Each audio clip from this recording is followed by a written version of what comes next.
Saudara-saudara sekalian, saya tahun 78, Letnan 1 Prabowo Subianto. Waktu kita dijajah, selalu ada papan-papan prasasti-prasasti yang menceritakan atau yang menggambarkan atau yang memerintahkan dilarang untuk anjing dan pribumi. Verboden for Honden and Inlander. Honden and Inlander. Jadi anjing dulu baru kita.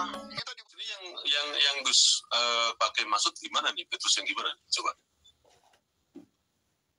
Ya kita tahu lah. Mereka-mereka yang lahir tahun 60-an, 70-an itu tahu bahwa Orde Baru itu memang sangat tegas kepada para kriminal. Mereka-mereka yang dicurigai sebagai preman, dulu framingnya bertato, kan begitu. Preman kan bertato zaman dulu. Zaman sekarang premannya lain. Zaman sekarang premannya berdasi dan bersorban. Nah, itu kan dulu di Petrus itu dulu. Ada kan lagunya Iwan Fals itu, keprihatinan masalah Petrus waktu itu, ya kan? Assalamualaikum sahabat AW Kertapati, kita kembali di Opini AW Kertapati Channel. Malam ini kita kedatangan tamu lagi, yang pasti sudah akrab di sahabat-sahabat AW Kertapati Channel dan juga para pemirsa semua. Selamat datang Gus Pake, apa kabarnya? Baru saya kita kemarin podcast, hari ini saya undang kembali dan rupanya nih ada tema yang menarik sekali. Sehat selalu Gus, salam merdeka. Salam merdeka, salam Pancasila, Rahayu. Assalamualaikum warahmatullahi wabarakatuh. Ya, ada sebuah pidato nih ya, tapi potongan-potongan saja dari Bapak Prabowo Subianto. Nah ini akhirnya apa ya, menggugah pikiran saya. Ternyata Bapak Prabowo ini memang anti yang namanya kasta. Tapi karena panjenengan ini lebih piawai dalam mengulas mengenai Bapak Prabowo ini, nah nanti bisa Anda ulas lebih jauh, tapi sebelumnya coba kita lihat dulu videonya. Ulas lebih jauh, tapi sebelumnya coba kita lihat dulu videonya. Saudara-saudara sekalian, saya tahun 78, Letnan 1 Prabowo Subianto. Waktu kita dijajah, selalu ada papan-papan prasasti-prasasti yang menceritakan atau yang menggambarkan atau yang memerintahkan dilarang untuk anjing dan pribumi. Verboden for Honden and Inlander. Honden and Inlander. Jadi anjing dulu baru kita di bawah anjing. Nah, itu Gus, potongan video dari Bapak Prabowo Subianto. Ini maksudnya seperti apa Gus? Bisa dengan jelaskan? Baik, terima kasih. Salam sejahtera bagi seluruh warga bangsa Nusantara. Terima kasih kepada Bung Ali Kertapati yang selalu tajam, kritis, berwibawa, dan maju selalu. Terima kasih ketika saya mendengarkan tentang pidato Bapak calon presiden. Ini presiden terpilih ya, RI 1 kita ke depan, Bapak Prabowo Subianto. Saya benar, dugaan kami benar bahwa dukungan kami bahwa beliau adalah memang seorang patriotis sejati. Beliau lahir dari keluarga yang ibaratnya begitu lahir di dunia, ini seorang yang memang dari tokoh terkemuka, Begawan Ekonomi Indonesia. Beliau juga menjadi menantu dari Presiden Republik Indonesia Bapak Soeharto, Bapak Pembangunan.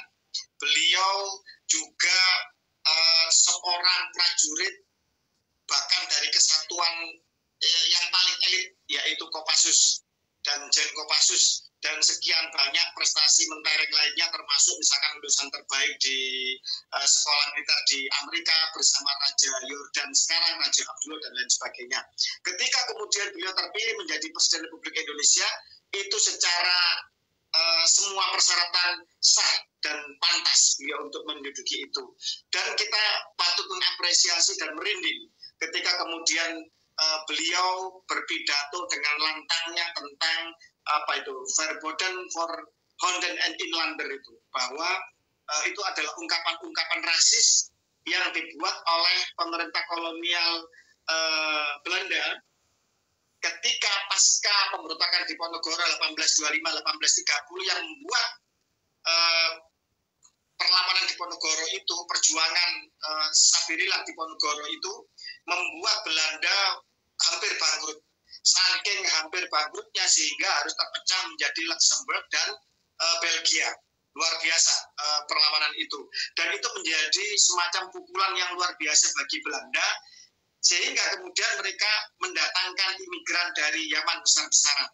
Sebagaimana kita ketahui bahwa imigran Yaman ini memang didatangkan pasca perang Diponegoro, di mana mereka atas inisiasi Belanda, atas biaya Belanda, naik kapal 100% mereka dari kapal Belanda, dikasih tanah, dikasih gaji, menjadi jongosnya, menjadi kapiten-kapiten Belanda di banyak kota, termasuk juga menjadi mufti-mufti, termasuk misalkan mufti Batavia Usman bin Yahya yang mendapatkan tanda lambang jasa dari Ratu Belanda, juga fatwanya jelas di dalam kitabnya mengharamkan memberontak kepada pemerintah Belanda, menyuratnya jelas dengan mereka-mereka yang menjadi arsitek dari kooptasi umat Islam Nusantara, Vandenberg maupun Senegurgronya. Ada juga lagi misalkan Marga Alatas yang menjadi Ismail Alatas kalau nggak salah, menjadi mufti di wilayah Jawa Timur yang juga mendoakan agar Indonesia, Nusantara dijajah selama-lamanya oleh Belanda dan lain sebagainya.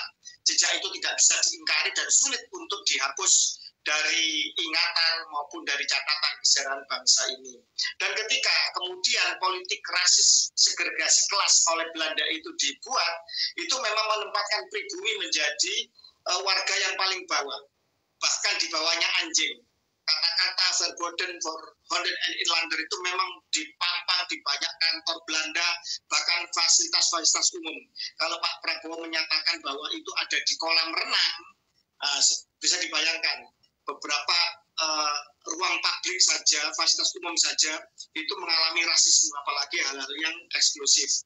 Dan yang paling atas jelas ya, itu adalah warga ras kelas putih dengan segala macam aneka bangsanya Eropa. Kemudian warga kelas 2 adalah para imigran, termasuk khususnya imigran Yaman itu. Wabil khusus lagi kelas 2-nya 2A adalah para habaib. Habaib klan imigran Ba'alwi Yaman ini memang karena pengakuannya sebagai cucu Nabi, sehingga mereka menempati kasta yang lebih tinggi dari kelas 2 yang lainnya, begitu. Kemudian yang paling bawah adalah kelas pribumi. Dan alhamdulillah atas perjuangan segala putra terbaik bangsa, para pejuang kemerdekaan kita yang kemudian menyadari semangat nasionalisme sehingga bisa melahirkan Budi Utomo, Sumpah Pemuda, hingga kemudian Hari Santri, proklamasi 10 November Hari Pahlawan, agresi 1-2 sampai kemudian konferensi meja bundar dan tercapailah kedaulatan Indonesia seutuhnya sejak 1949. Bung Awi Kertapati, negara kesatuan Republik Indonesia tidak tiba-tiba muncul dari ruang hampa. Ada kesejarahan yang panjang menjadi NKRI itu sendiri, yang berideologi Pancasila. Ini juga adalah merupakan kristalisasi dari nilai-nilai bangsa yang menjadi ideologi NKRI era sekarang ini.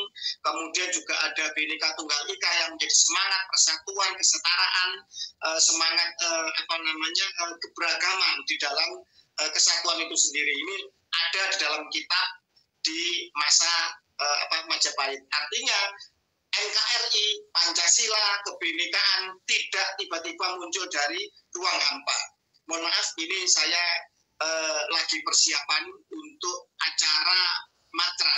Matra itu Majelis Adat Nusantara yang terdiri dari keraton-keraton Nusantara yang nanti akan diselenggarakan mungkin minggu depan. Itu di Jawa Timur.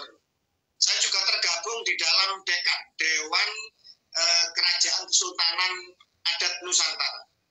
Saya aktif juga di sana dan menyuarakan suara-suara tentang keprihatinan kita terkait masalah upaya pembelokan sejarah, pemalsuan makam, dan lain-lain. Ketika Bapak Prabowo Subianto itu menyampaikan dan mengingatkan kita semua bahwa bangsa ini pernah mengalami pedihnya rasisme, tetapi anehnya ketika kita merdeka, rasisme itu masih ada. Ada sekelompok orang, saya tuding langsung, tunjuk hidungnya, adalah kaum Ba'alwi Habaib Yaman ini masih menerapkan rasisme. Mereka mengklaim dalam darahnya mengalir cucu Nabi, tetapi ternyata tidak terkonfirmasi baik di Yaman ataupun di Irak, ataupun mereka tidak bisa menghadirkan isbat nasab, apalagi gagal total secara tes DNA. Maka mutlak klaim itu harus mereka ralat dan minta maaf kepada seluruh warga bangsa Nusantara. Terlebih lagi, kemudian setelah klaimnya tidak terbukti benar, mereka mendukung ISIS lah, membuat organisasi radikal lah, merongrong Pancasila dipleset-plesetkan lah, kemudian menghina Sampurasun menjadi campur racun, kemudian banyak adat budaya bangsa yang juga mereka coba hinakan, termasuk juga sejarah Nahdlatul Ulama yang mau dibelokkan, dan banyak hal. Politik segregasi kelas, rasisme ala penjajah ini masih mereka terapkan dengan isu kafaah pernikahan, kesetaraan di dalam pernikahan itu sendiri. Dan ini adalah noda di dalam kemerdekaan kita, noda di dalam alam berdirinya negara kesatuan Republik Indonesia ini. Kita sebagai pribumi warga bangsa Nusantara yang telah ada ribuan tahun lamanya, yang kemudian menjadi diwakili oleh Kerajaan Kesultanan Nusantara, yang dari entitas ini memberikan kedaulatannya, memberikan wilayahnya, menghibahkan rakyatnya, dan segala macam asetnya juga untuk berdirinya entitas kesatuan sebagai warga bangsa Nusantara yang bernama Negara Kesatuan Republik Indonesia, sangat mengecam hal-hal yang bersifat rasisme, hal-hal yang kemudian akan membawa kepada perbudakan itu sendiri, terutama perbudakan spiritual yang ini mereka lakukan atas nama sebagai keturunan Nabi. Ketika kemudian Bapak Prabowo dengan lantangnya, dengan tegasnya mengangkat kembali isu rasisme yang pernah terjadi di zaman penjajahan Belanda itu, dan kalau tidak salah itu juga beliau angkat ketika diwawancarai menjelang Pilpres itu oleh seorang pewawancara perempuan marga Shihab dari klan Ba'alwi Yaman yang menginginkan, kalau tidak salah ada videonya itu, Pak Prabowo disuruh berkaca. Artinya Pak Prabowo tidak mau berkeberatan, terus menyampaikan itu verboten for Honden and Inlander itu. Jadi sebenarnya Pak Prabowo mungkin di dalam konteks itu tersinggung. Beliau calon presiden, seorang yang punya kapasitas, ternyata disuruh berkaca. Loh, kok tidak kebalik? Harusnya pribumi lah yang berkaca kepada kelakuan mereka selama mereka didatangkan oleh pemerintah Belanda hingga detik ini. Dan kami, warga Kesultanan Kerajaan Nusantara, kita telah bersuara lantang, kita telah bernarasi, dan akan kita gaungkan bersama bahwa kita sebagai pewaris yang mewarisi, yang memberikan warisan kepada NKRI ini, kok masih kita-kita saja, para Raja Sultan Nusantara itu, mereka beliau yang mulia itu, dengan legowonya memberikan kedaulatannya, restunya, memberikan rakyatnya, wilayahnya, asetnya, demi berdirinya NKRI, dan tidak menuntut apa-apa. Hanya menuntut, marilah jangan lupa sama sejarah. Marilah kita sebagai yang memiliki saham kepada berdirinya NKRI, jangan dilupakan begitu saja. Tetapi ini imigran yang baru datang, yang tidak tahu menahu tentang sejarah bangsa difasilitasi oleh penjajah tiba-tiba berlaku arogan. Termasuk juga itu undangan Robito Alawiyah kemarin itu sangat-sangat kurang ajar. Kenapa? Pribumi dengan segala macam keikhlasannya membangun peradaban berbangsa dan bernegara, termasuk menganggap para imigran ini sebagai saudara. Tiba-tiba mereka sebagai kaum imigran dengan lembaga rasisnya Robito Alawiyah yang didirikan pada tahun 1928, 2 bulan setelah Sumpah Pemuda, dan mereka tidak mendukung Sumpah Pemuda. Telah mereka 6 tahun mendukung Sumpah Pemuda, tahun 1934 setelah dikucilkan. Itu berani-beraninya mengundang para putra terbaik bangsa, termasuk Said Zulfikar, termasuk dari keluarga Al-Idrisi yang kakeknya juga berjuang sejak zaman Mataram, di zaman Untung Suropati di Pasuruan. Itu diundang dengan tanpa adab, tanpa konfirmasi. Kiai Imaduddin Usman, sejelek-jeleknya Kiai Imaduddin Usman, masih keturunan dari Arya Wangsakara, pahlawan nasional yang mendirikan Tangerang. Itu juga TB Mogi, itu sama itu pemangku dari Kesultanan Banten yang asli itu. Nasabnya jelas, catatannya jelas, di framing macam-macam. Terus kemudian banyak dari tokoh-tokoh lain yang diundang dengan tanpa adab. Ini menunjukkan bahwa rasisme mereka, kekurang ajaran mereka di bumi Nusantara harus dilawan, harus diakhiri, dan kita masyarakat adat Kesultanan Kerajaan Nusantara akan bersuara lantang untuk itu bersama trah kesultanan yang lainnya, baik itu tidak yang ada di Indonesia sekarang maupun di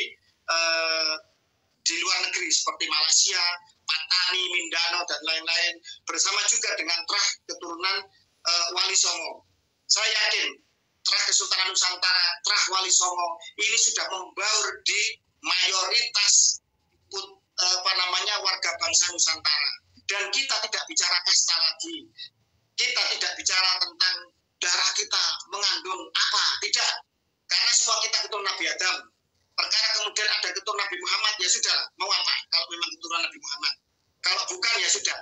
Kita harus berjuang, kita harus memberikan yang terbaik untuk bangsa ini. Bukan hanya mengandalkan nasab yang ternyata kemudian terbukti palsu, pepesan kosong, dan melakukan hal-hal yang di luar konteks kebangsaan itu sendiri. Dan kita wajib marah untuk itu.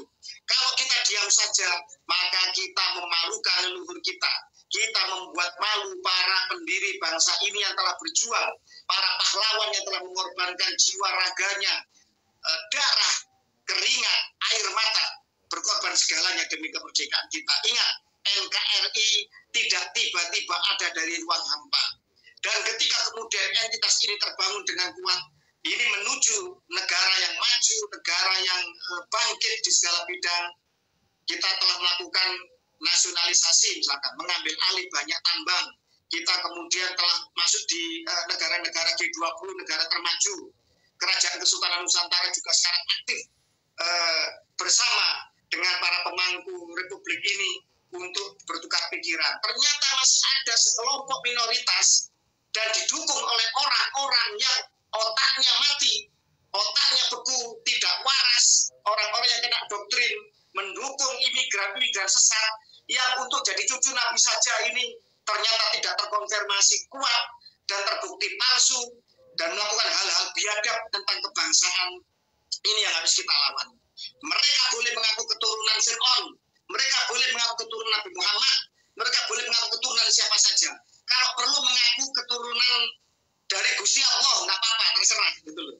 Tetapi jangan coba-coba kalian memperdaya warga bangsa Nusantara. Kalian ingin memperbudak warga bangsa Nusantara. Dan kalian ingin mencoba untuk memimpin Nusantara. Karena apa? Nusantara punya sejarahnya sendiri, Bung. Punya entitas yang panjang. Anda tahu Gunung Padang? Itu 3 kali lebih tua daripada piramid Mesir. Bayangkan. Belum lagi peninggalan-peninggalan adiluhung lainnya diakui oleh seluruh dunia. Sekarang saya tanya, apa peninggalan Ba'alwi? Apa peninggalan mereka di Yaman? Apa kiprah mereka dalam peradaban Yaman sekarang? Kecuali mereka membuat yang namanya komunis Yaman, partai sosialis Yaman. Yang kemudian tokoh-tokoh mereka seperti DN Aidit, Fakhrul Barakbah juga ngisruh, juga membuat pemberontakan di dalam negara Indonesia merdeka. Dan tidak heran kalau kemudian ada siapa itu yang katanya ngaku santri Sidogiri itu, Wafi atau siapa itu. Ternyata kata kiainya sendiri adalah cucunya PKI. Ya wajar lah. Kalau kemudian kakeknya jadi pendukungnya Aidit, kemudian cucunya jadi pendukungnya klaimnya Aidit, wajar. Gitu. Ini harus kita lawan. Oke. Nah, gini Gus Fakih, artinya dari pidato singkat Bapak Prabowo tadi, yang harus berkaca itu Pak Alawi ya, bukan kita ini kan? Nah, betul. Oke, kalau menurut Gus Fakih dari pidato singkat Bapak Prabowo tadi, berarti penjajahan spiritual itu lebih berbahaya ya daripada penjajahan ekonomi. Artinya apa? Ya kita tidak akan pernah maju ketika kita terus disegregasi rasial ini kan, dikasta-kastakan, apalagi kita dibikin kasta yang paling rendah oleh para klaim Mbak Alawi. Menurut jenengan bagaimana ini? Setuju. Jadi ketika pemerintah kolonial Hindia Belanda sejak VOC misalkan itu ingin menguasai Nusantara, selalu mendapatkan perlawanan dari kaum agamawan. Demikian. Ketika Mongol ingin menguasai Nusantara, tulang punggung kita adalah kaum agamawan di zaman era akhir Singosari dan kebangkitan Majapahit. Ketika kemudian kaum Ba'alwi Yaman ini dihadirkan di Nusantara, memang target mereka adalah melakukan pembodohan perbudakan spiritual. Karena kalau spiritualisme yang menjadi ciri khas warga bangsa Nusantara, jadi warga bangsa Nusantara ini, Bung Abi Kertapati, terkenal sangat religius. Agama apapun yang membawa kebajikan, baik itu Hindu, Buddha, Islam, Nasrani, atau Sufi, Tarekat, apapun itu, yang membawa kebajikan dan kedekatan kepada Tuhan yang Maha Kuasa, selalu laku didalami, dihayati oleh seluruh warga bangsa Nusantara. Nah, ketika kemudian kesadaran spiritualisme ini kemudian yang mencerahkan diganti oleh pembodohan, yang menuju kepada jalan terang diganti oleh kegelapan dengan klaim sebagai cucu Nabi yang palsu ini berbahaya. Karena kalau orang sudah keyakinannya kepada Tuhan dibelokkan kepada perbudakan atas nama nasab Nabi, dan kemudian dia disuruh untuk menjadi bomber, untuk menjadi teroris, untuk kemudian menyerahkan hartanya, bahkan menyerahkan istrinya, anaknya, semua asetnya, bahkan kemerdekaannya sendiri pun akan dia serahkan. Ingat itu, si menantunya, siapa itu, Imam Rijek itu, Imam Unyil itu, keluar-keluar apa? Di atas podium, waktu dia demo. Kami adalah majikan kalian. Bayangkan. Kita dianggap sebagai budak mereka. Bung, Anda kebalik. Andalah sebagai pesuruh kami. Kalau kita mau jujur, seperti itu yang harus kita sampaikan. Kitalah pemilik negeri ini, jangan dibalik. Mereka kok jadi majikan ini apa dasarnya? Yang jadi majikan ini apa? Gitu. Ini yang harus kita luruskan bersama dan sikapi dengan tegas dan keras. Kalau kita mau menerapkan sistem kasta, Bung Abi Kertapati, seperti zaman Majapahit saja. Misalkan kita mau menerapkan sistem kasta zaman Majapahit, kaum imigran itu hanyalah kasta ke-6, yaitu namanya Melecia. Melecia ini dibawa, jadi yang pertama itu Brahmana, kemudian Kesatria, kemudian Waisya, kemudian Sudra. Sudra ini masih ada lagi yang di bawahnya, yaitu kalau tidak salah kasta Candala. Ketika ada orang kasta Sudra berani menikahi kasta di atasnya, dia kastanya dibanting menjadi kasta kelima, namanya Candala. Di bawahnya kasta kelima ini ada kasta keenam namanya Melecia. Siapa Melecia ini? Yaitu adalah orang-orang pribumi, orang-orang pendatang, para kaum imigran. Di bawahnya kaum imigran baru ada kelas, kalau tidak salah, tuja atau tuja. Ini adalah kelas para kaum kriminal, maling, rampok. Jadi imigran ini kelasnya di atasnya kelas orang kriminal saja, kelas kasta ke-6. Lah, kalau kita mau menerapkan itu, ya berapa dong orang-orang imigran ini? Apa kita harus kembali seperti apa kita akan kembali seperti zaman dulu?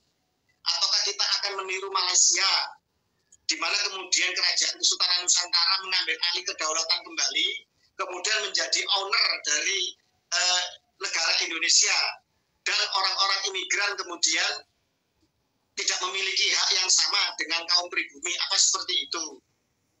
Hal-hal seperti inilah yang kemudian mengakibatkan banyak kaum pribumi kita yang akhirnya melihat bahwa loh, kita ini sudah merdeka, kok mau diseret lagi, kok mau dibanting lagi ke zaman penjajahan. Dan lucunya ini dilakukan oleh jongosnya penjajah. Penjajahnya kabur, kelas putihnya kabur, tinggal jongos-jongosnya yang ingin melanggengkan dari warisan rasisme dan segregasi kelas era penjajahan, era kolonial itu. Nah ini kan lucu. Dan lebih lucu lagi, banyak kaum pribumi yang tidak menyadari hal itu, bahkan menelan mentah-mentah. Ini yang menjadi keprihatinan kita.